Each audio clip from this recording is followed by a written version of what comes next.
Hello, I'm Katherine Ryan, and each week 2 guests write me a dirty story to a raunchy theme, and the naughtiest one wins. Coming up this week... I'd love to see a tackle, and I don't mean on the field. The cab's passenger door was flung open by a large red-faced man in an ill-fitting tux. My husband. I have not had sex in so long. I have a baby at home. I'm horny, mama. Another job where I gotta my way out.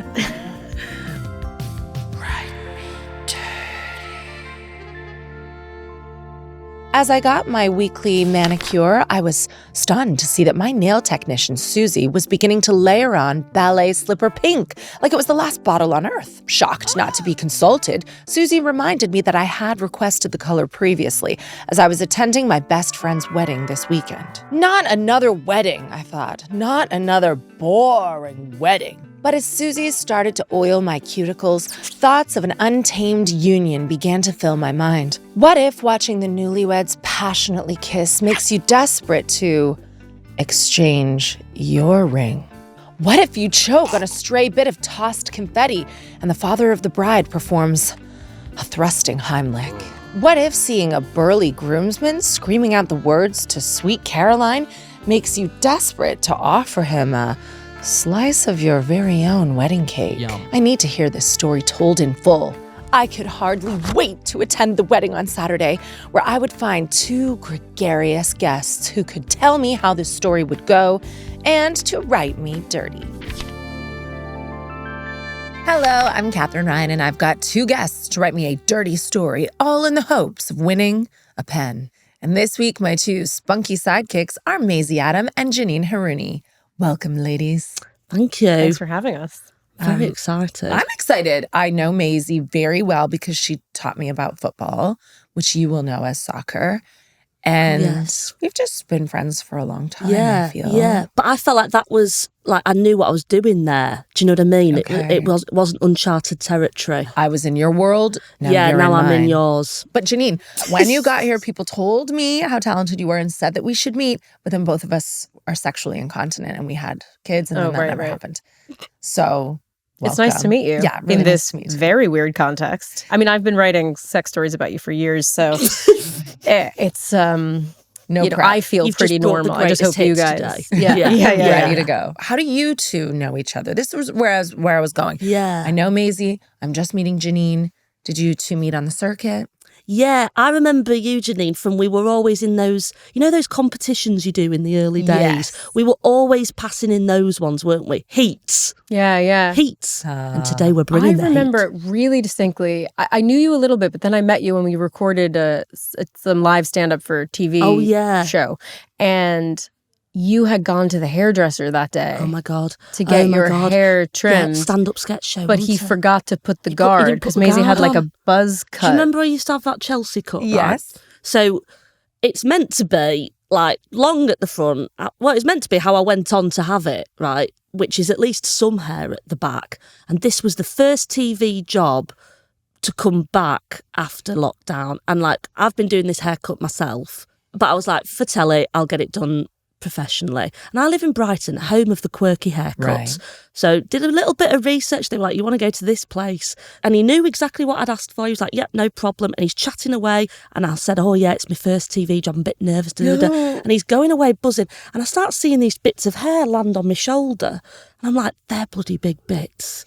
But then I was like, it's quite rude to say to a hairstylist, like, you know, have you put a guard on? I don't Like, think that's rude. I would So definitely this is a do cultural that. Yeah. miscommunication. really? Is that too British? Yeah. Okay. You're paying for a service, and it's your head, Maisie. It's pretty hard to hide. your head. Yeah, it's your full head. So I was eventually I mustered up the courage and I was like, have you put a guard on? And he stopped midway and he's done the entire back by this point.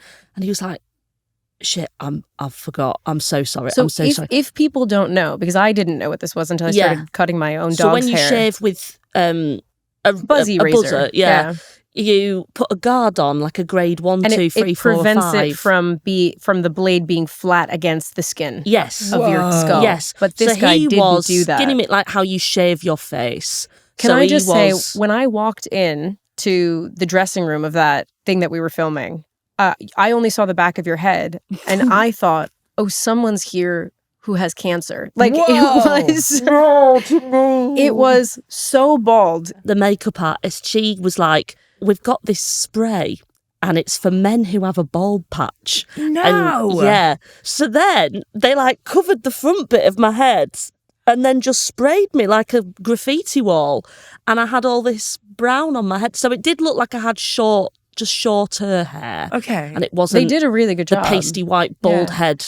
But the thing is, because that I did your have. set that was pre-approved, her set was about her haircut. Oh. It's not like you could wear a hat or anything. No, I had to go through with it. Yeah, but you did great and you looked great. Thank you. It was all Thank good. you. And that's I'm the glad beginning that's of my my attraction lasting to you, I image have in to your say. head. Yeah.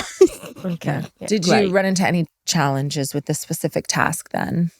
I don't want to speak for both of us, but I would say the entirety Yeah. was sort of quite humiliating. I don't feel like I'm a particularly sexual person either, so I'm a little... Okay. Oh, we're I'm both scared. out of our depth then here. You have sex. You have a son. I just heard I definitely about that. had it the one time, yeah. Okay. Yeah. On Christmas Day at my father-in-law's It's what house. Jesus would have wanted. Because I was ovulating. Yeah. It was mainly me just looking at him and being like, "You're a grown man.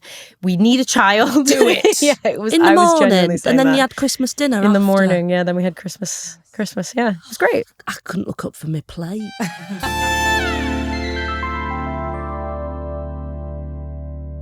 You've been set the stimulating task of writing a dirty story about each other that must feature a setting, character, and prop. I would like these stories set at a wedding. Must feature, of course, the hunk on the dance floor, father of the bride. Also a smoke machine, please, and bad wedding food. The winner gets a Write Me Dirty pen, and the story will be featured on my shelf full of lewd stories. Consent in the Write Me Dirty library is very important. So, ladies, I'll leave it to you to decide who goes first. You go first. All right, I'll go first. You go Okay. first. What is the name of your story, Janine? It's called Buried It in the Box. I can't look at you in the eyes for this whole thing. Okay. Oh, I'm excited. So I should say this is a true story. Oh, okay. Early in my comedy career, I was making ends meet as a wedding DJ. Of course I was.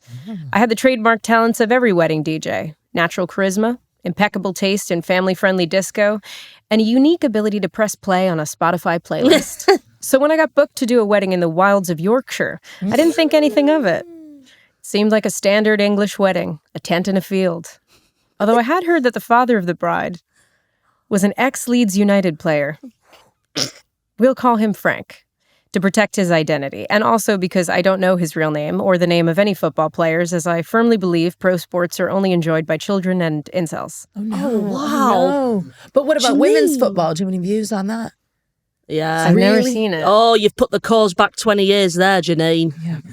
I'm just not I'm just not interested in any sports. I think I would be more interested in sports if you would have a player on the team who had never played it before, so Yeah. that I could have a comparison of how Oh, well okay, people yeah. are doing. Yeah, that would be helpful. Do you know what I mean? It's Yeah. that thing of blue doesn't show up well on blue. So if everyone's really fast and everyone's amazing Yeah. with the ball, Mm, I take it for granted. need someone for reference. So Frank is there. So Frank is there, Frank's baby. looking hot. Oh, God. So I thought it would be a decent gig. Maybe someone would even recognize me from my 5-minute set on Late Night, but nobody did.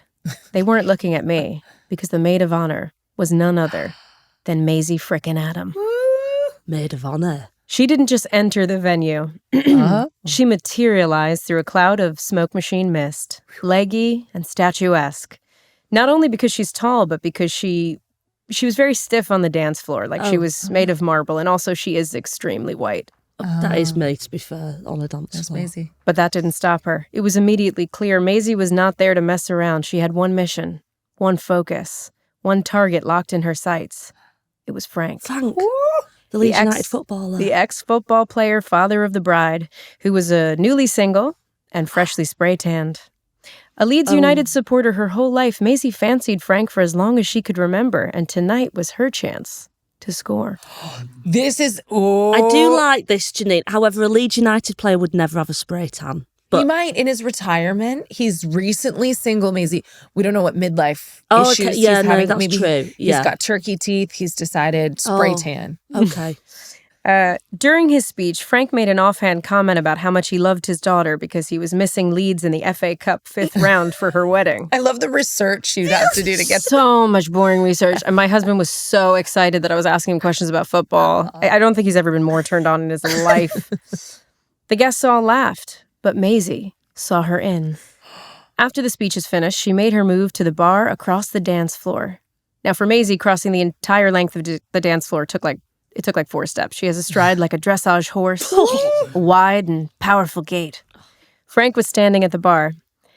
"1 Guinness, please," he said in a perfect Yorkshire accent that could only be replicated by an American woman who'd spent years and literally £30,000 studying at a top London drama school.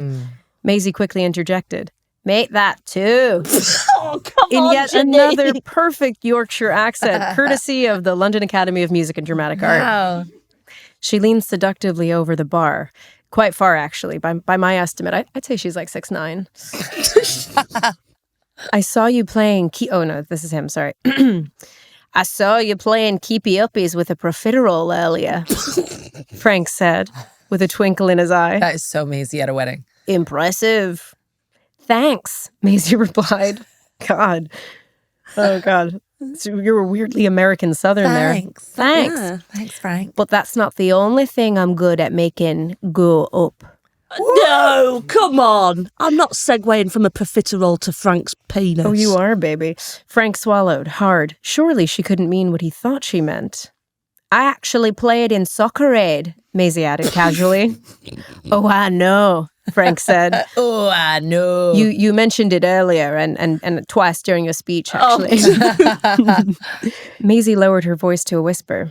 "You know, I'm a massive Leeds supporter, and I've got something you might like under me dress." Whoa. It's a butt that won't quit. Frank looked like a man who had just won the Champions League, a feeling he could have never known because he was a Leeds player. Oh, Janine, that's low. There was so much That's Googling low. involved in writing this. She's nagging you now. Yeah. But now he was sure she meant what he thought she meant.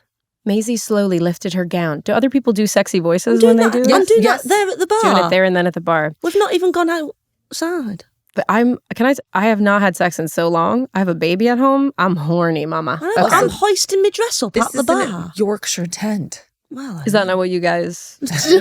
I just assume People will talk. culturally. They've got decorum. They usually go behind the bins. Yeah, respectfully. Maisie slowly lifted her gown, first above her ankles, then her knees, then just above her thighs, which glistened, ghostly white under the reception lights like 2 pale moons converging.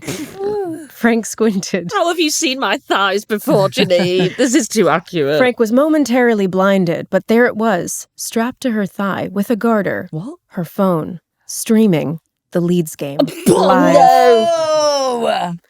How the hell are you streaming that? Frank's also going through puberty at the time. There's no Wi-Fi and no reception this deep into a Yorkshire field. I have special... Why are you always like Southern American when I do you? I have special... I'm connected to your dongle, Frank. I have special access, Maisie said, smiling cheekily. Because you're a famous comedian? No. Because I'm so tall I can generally connect to most airplane Wi-Fi. Oh my God. Frank licked his lips, staring at her lustfully. You sure are a whole lot of woman. And you sure are a whole lot of man, Maisie quipped. You were quite the defender back in the day. I'd love to see you tackle.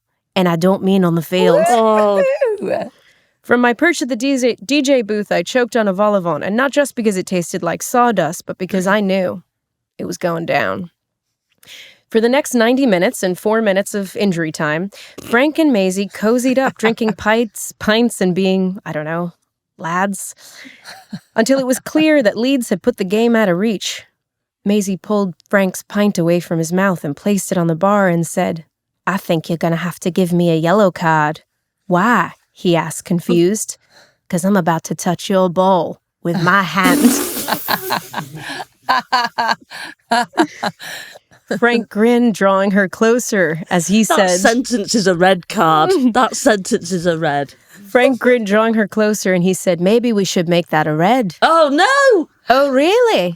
She said, unable to hide her excitement. Uh-huh, he replied, because I'm about to come in your penalty box. Oh, God, Janine! I talked a lot to your husband about this. These are direct quotes from their wedding night. They disappeared together into the venue's photo booth. I started to play Staying Alive to drown out the increasingly frequent squeaks of the rickety booth as they got louder and louder until suddenly from within I heard them both roar in unison, "Goal!" Thank God that seat's wiped clean, I thought. They emerged both slightly rumpled and radiating the distinct glow of post-win euphoria. They parted ways quickly so that no one would see them together, but Maisie caught my eye. She winked. "Best bloody wedding I've ever been to," she said, stuffing a 20-pound note into my lapel. I took the money, even though it made me feel dirty because, frankly, my student Spotify was up for renewal and I hadn't been a student in like 12 years. And then she walked away, the freak blasting through the speakers. But before she left earshot, she looked back at me and said clear as day, "Maisie Adam puts the fantasy in fantasy football, baby." Oh, no. Oh, my God. Janine. I have so many thoughts. Do you know what? I'm so confused right now because I don't know. Sexually or? No, well, I don't know whether or not that version of Maisie I'm like ashamed and mortified of. I think I might even aspire to be like her. It was a very cranked up version of Maisie, almost like if you'd Frankenstein your own clone and it wasn't quite functional. I think shouting goal as you come, surely that's a... You guys don't do that? I don't even like sports and I do that. No? Okay. My favorite part was how mortified you were throughout, Maisie. Like you just looked horrified and then intrigued, enticed, turned on, but then back to mortified again. It's so good because just as you mortify me, like just as you make it so cringy and unbearable to listen to, there'll be one element that you've drip fed in where I'm like, oh, that sounds good actually that I would like to do. Or like it was like it's like the new 50 Shades. Yeah, literary edging. And you did so much research. The football knowledge kept coming. I'm massively impressed there, Janine. Tackle? Get to see your tackle? Yeah. I also didn't know that tackle is a word for a penis We over don't have here. that. We don't do that. No. Yeah. So this was a lot. I say that like what? I don't think I've ever used it in a sentence in that way. Well, it's my gift to you. You should use it now. What would you call a penis? A dick, knob, cock. Knob is. I like when they say cock over here. What do you like to call it?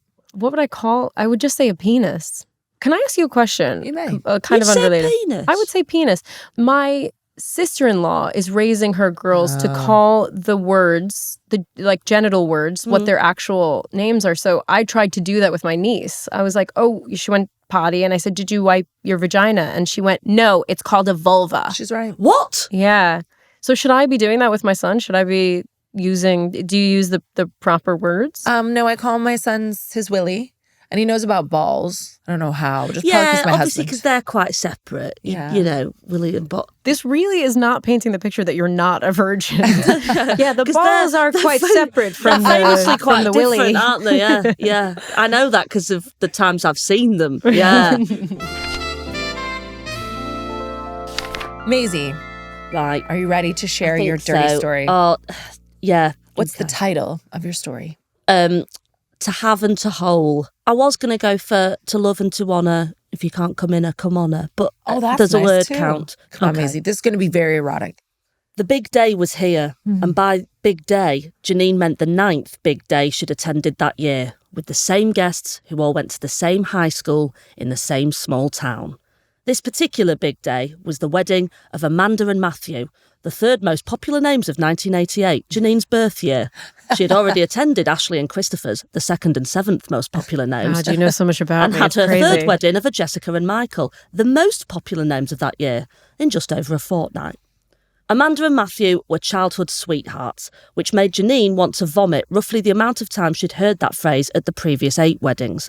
Not because Janine didn't believe in the idea of childhood sweethearts, she did, but the idea of marrying your childhood sweetheart, having never experienced anything else, surely that's just lazy. A childhood sweetheart is just that, childlike and sweet. But what about the teenage bad boy? The college student who's just something a bit different? The mid-20s walking red flag but exceptional in the bedroom colleague? Surely you want to experience some of these things Wish I and hadn't. then find your way back to your childhood Did sweetheart. you say wish I hadn't? Yeah. Yeah, I was just thinking. Spent a I lot of dated a guy time. in college who played drums and never wore shoes anywhere. Yeah. No, you've got to do those. Janine had read an article on her way to the wedding about a Canadian comedian who had married her childhood sweetheart after reconnecting over 20 years since they first dated. Me in the story. Now that made sense. That way, you know you're meant to be together because you've seen what else is out there and life has still led you back to each other. Amanda and Matthew hadn't been led back to each other. They had gone to the same school, sat next to each other in class, and after a few lessons of awkwardly flirting, he'd asked her to be his girlfriend, and they'd been together ever since. Alongside Ashley and Christopher, Jessica and Michael, Michael and Jessica, and Jess and Mike.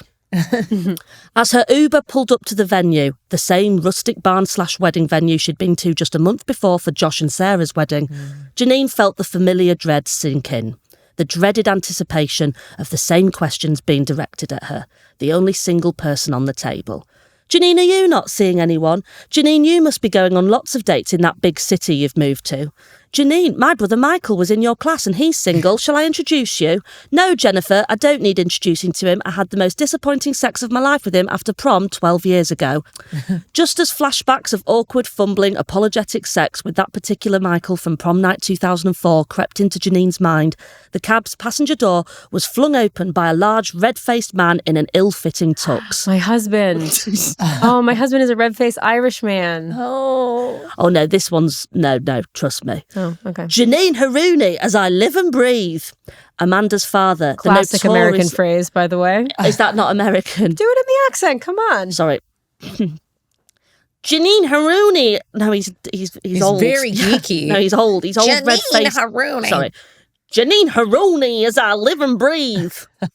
Amanda's father, the notoriously handsy Brian Brown. Oh, no. His bushy moustache was soaked in sweat, and as it swooped in to plant a kiss on her cheek while she was still getting out the car, Janine managed to feign a polite smile.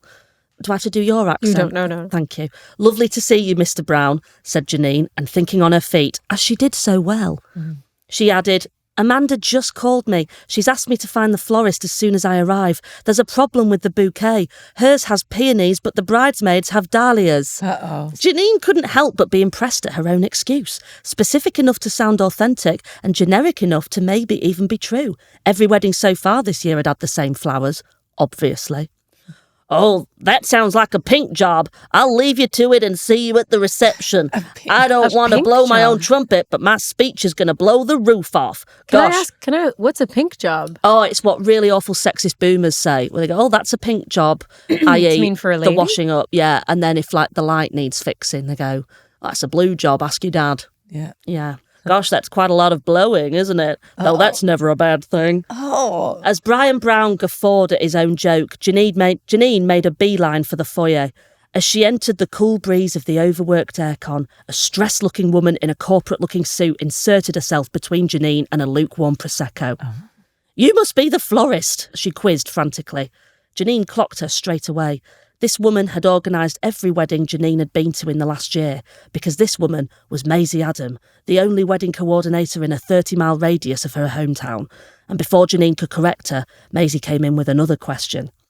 Did I just overhear you say there's a problem with the flowers? In that case, I need you out of sight of the bride. She's stressed enough as it is, what with the food fiasco. In fact, go round the back and sort the flower situation out in the kitchen. If I had $1 for every time I heard someone say, go round the back and sort the flower situation out. Anyway. There are a lot of gentle sexual innuendos already, and you're not signposting them. She inserted herself. Yes, thank you. Between Janine and a lukewarm Prosecco, go round the back. I was Googling erotic synonyms for a while before I landed on that Red-faced, one. out-of-breath man with a bushy mustache. Yeah. These things turn us on. We like it. Thank you. It's best we contain all the problems to one designated space, said Maisie, reassuring herself. Good idea, Janine smiled and headed back out into the baking sun, tiptoeing to avoid the attention of Brian Brown, who was now welcoming Christopher and Ashley with a handshake and an arse grab, respectively. Am I going to have sex with this man? You're ruining my... Janine found the open fire door of the kitchen and crept inside. She was instantly hit by two things, the smell of fried food and the broad, muscular frame of the chef, who was lifting large boxes of food out of the fridge, his shirt rising up just enough to reveal his chiselled lower abs as he reached up to a box of duck liver pâté. Okay, can I just say I love a chef. You love chef? I love a chef. Do you? Yeah. Oh, you are going to be in heaven in a Okay. minute, Janine. Hey, I'm the florist, said Janine nonchalantly. Heard you're having a food fiasco. Food fiasco? The chef laughed as he looked over at Janine. You sound like that coordinator. Janine immediately felt the blood rush to her cheeks. Why on earth had she quoted that Maisie? She was trying to sound sexy and nonchalant, not stressed and frantic. None of the ovens are working, so the food's going to be cold. That's all, said the chef.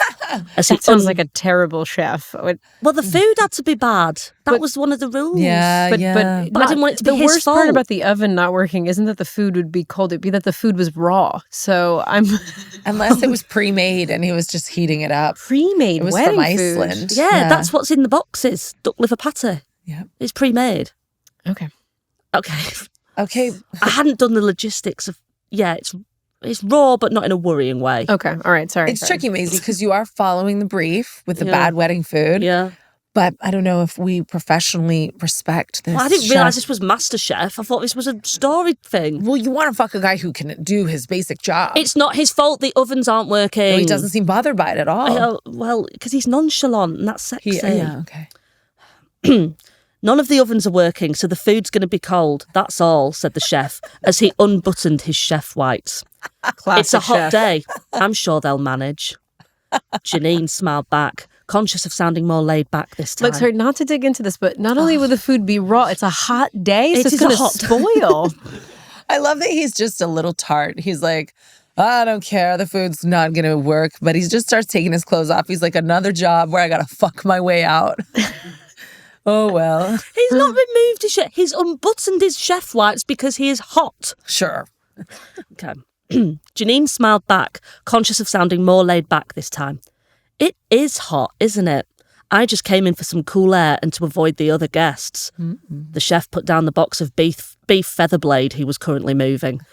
I thought you were the florist. His eyes seemed to glisten as he held Janine's rabbit-caught-in-headlights stare. She felt a bead of sweat drip down the nape of her neck. Held Janine's rabbit. Uh-huh. Okay, more innuendo. All right. Yeah. All right. That I didn't Do even you guys intend call for it, that you guys one. call sorry. it your rabbit? Or No. There are rabbits here. She felt a bead of sweat drip down the nape of her neck. There was no thinking on the spot now. Okay, I'm not the florist, she laughed, caught out. I'm actually a guest. My name is... But the chef interrupted. Stay as the florist, and I'll stay as the chef. Ooh. And with that... All right, I don't care that he's bad at chefing. This yeah, we're into You're see? not even a florist. That's true. And with that, he stepped forward, holding Janine's gaze, and gently wiped the back of her neck with a napkin that had been covering a box of patatas bravas. It's just a little hot, that's all, Janine flustered. It is, isn't it, said the chef. And with that, he moved his hands down from Janine's neck to the zip of her dress. Janine found her hands were now clutching his chef whites, and within seconds they were tearing off each other's respective workwear and occasion wear. Who was this man? Janine didn't even know his name, and he didn't know hers, but it didn't matter. In fact, it added to it, the preheated passion now rising above boiling point, as the chef brushed pots and pans to the side and lifted Janine effortlessly onto the countertop like she was a box of vegetarian risotto. In a passionate explosion of flavours, Janine, the florist, and the mystery chef embarked through an erotic starter, teasing each other's palates with the sheer mystery of the encounter, only serving as an additional sexy side salad. Just as the chef carried Janine over to the chopping station and spread her like a spatchcock chicken, the throbbing main course was interrupted by the sound of the fire alarm. Had things got so hot and heavy that they'd started a literal fire? Or had the ovens finally kicked into action? The pair were I hope eager... so, for the sake of the wedding guests. I know. But think of yourself in this moment. All right. The pair were eager to carry on, intent on finishing off this erogenous meal, ravishing each other to the end. Most men had only ever gotten Janine to main course before finishing. A couple had managed dessert. But the chef was different, and Janine knew he wouldn't stop until he'd got her all the way to not just dessert, but cheese, biscuits, and after-dinner coffee. The room filled with smoke, and the fake florist and mysterious master chef came to an almighty climax and collapsed into each other over the boxes of cheesecake. As she gazed into this mysterious lover's eyes, she heard the guests outside milling around in the drama of the fire alarm. Then, among the voices, she heard that familiar booming voice of father of the bride, Brian Brown. Oh, he's back. It's a smoke machine. I thought it would enhance my speech. It wasn't supposed to go off now. Oh. Very It's good, hard to Maisie. end a story, isn't it? No. I think the sex is finished. Well, this is... And then we circle back to Brian Brown. He's still there. He's done his speech. And you fulfilled the brief of the smoke machine. Also, Brian Brown is the sexiest part of that stop. story. You can't come away fancying Brian. It was a nice punctuated ending. And Janine's not going to sit and chat to the chef because then, of course, all her grievances about the health and safety violations are going to come out. Because I tried to keep a lid on it, but they were bubbling over. I was very upset about first off, the sanitation of the kitchen with all that body fluid happening. Not interested in that at all. You wouldn't have it in a kitchen. No. Did you ever work in the food and drink industry? I was a waitress for a while. Yeah. No. So we stick to code. Yeah. Okay. Also, chefs. We do also fuck the chefs. Chefs are very sexy in stories and in TV and stuff, but in real life, they're just big men with neck tattoos and anger problems. And they make you call them chef, right? Which I find very strange. They didn't do that in your restaurant. Oh, in the restaurant. People might find that a bit of a turn. The whole chef title. Yeah. But this chef is heating up Iceland food. Well, no, he's not heating it up because the ovens do not work. I don't know how many times I have to stress that. But he is just moving stuff out the fridge, working out what stuff he can serve cold while still adhering to the Food Standards Agency. Janine and Maisie, jobs well done. Janine, I really liked the spin of you almost narrating your story. We haven't had that structure before. Like Tom from The Great Gatsby. Yes. You painted a picture of a very sexy father of the bride. And I do like that because I fancy dads. We love a zaddy. Your story really went between complimenting and insulting Maisie. Your description of Maisie was sometimes very accurate and at other times felt like a Martian version of Maisie that was all like egoless sex drive. Like you became Maisie lobotomized for a lot of the story. I've had an identity crisis as a result of the story, Janine. I thought that's how isn't that what's sexy, negging someone? Is that not? I'm just trying to fuck you, Maisie. That's what's going on. She's very tall, lads. She's drinking Guinness. Drinking Guinness before a shag, that is an invite to your own funeral. It's like having a curry before. Yeah. And Maisie, I loved that for the first time, is in a Write Me Dirty guest story. I was featured only in Maisie's story. I don't think anyone else has ever featured me, and I appreciate that. You're welcome. Because I've been feeling left out of the sex. And it is true that I reconnected with my high school sweetheart. I don't think that is more admirable than the girls who just stuck with theirs all the way along.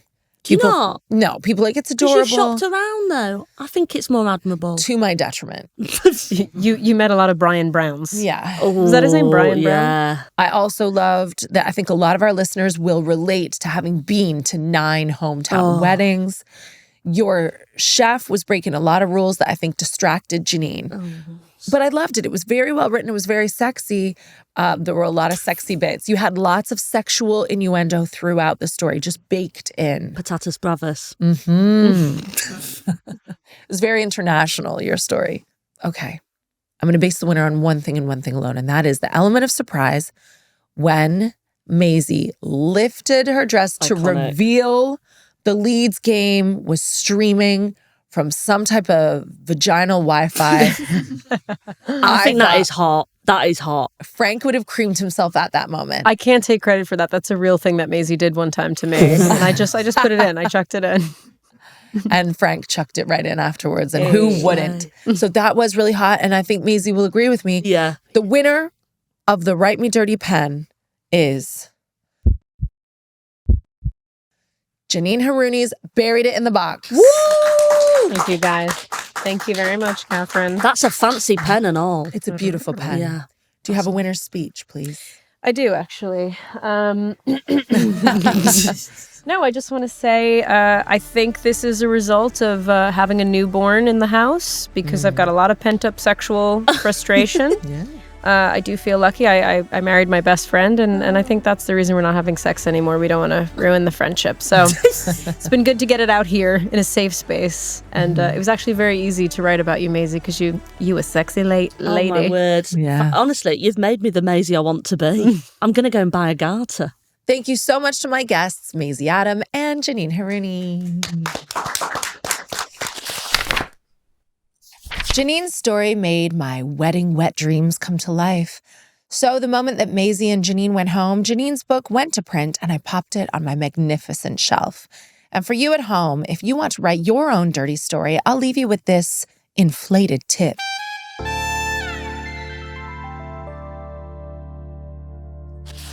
Weddings should be full of characters that are extra and full of life. But draw the line at having your bride and groom do a dirty dancing routine. You don't want to make the reader physically sick. That's all from me. Until next time when 2 more guests will write me dirty. Oh, I didn't know if she'd toss her bouquet or his salad. It's just all so romantic. Oh, I can see her Las Vegas landing strip. What a day. What a beautiful day.